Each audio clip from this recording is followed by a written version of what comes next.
तुलसी काया खेत है, मनसा भये किसान, पाप पुण्य दोवो बीज हैं, புவை சோலுனை நிதான்.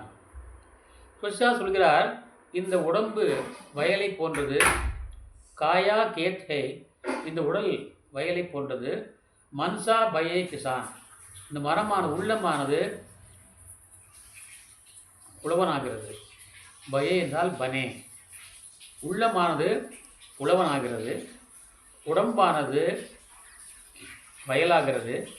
இந்த வயலிலே உழவனாகிய உள்ளம் பாப புண்ணிய தோவு பீஜனை, பாவம் புண்ணியம் என்ற 2 விதைகள் உண்டு. புவைசோ லுனிதான், எதை அவன் விதைக்கிறானோ அதை அவன் அறுவடை செய்வான். வினை விதைத்தவன் வினையை அறுப்பான், திணை விதைத்தவன் திணை அறுப்பான் என்று தமிழிலே சொல்வார்கள். அதுபோல இந்த உடம்பாகிய வயலிலே உள்ளமாகிய உழவன் பாவத்தை விதைத்தால் பின்பு பாவத்தை அறுவடை செய்வான்.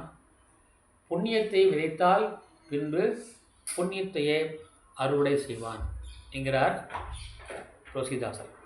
ஆகவே நாம் என்ன செய்யணும்? புண்ணியத்தையே நாம் விதைக்க வேண்டும். அது மூலமாக நாம் புண்ணியத்தை அடைவோம். சரி. கோயி அதீன் ஜாஞ்சை நகி, சீஸ் நாயி நகி லேய். எப்பொழுதுமே ஒரு வள்ளல் கொடுப்பான், கொடுப்பவன் கை உயர்ந்திருக்கும், பெறுபவன் கை தாழ்ந்திருக்கும். பெறுபவன் கை தாழ்ந்திருக்கும், கொடுப்பவன் கை உயர்ந்திருக்கும்.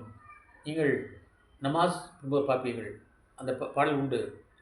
நாகூர் மனிஃபா அவர் பாடுவார், இறைவனிடம் கையேந்துங்கள், அவன் இல்லை என்று சொல்வதில்லை என்று பாடுவார். அப்படி கையேந்துவது தான் கேட்பது.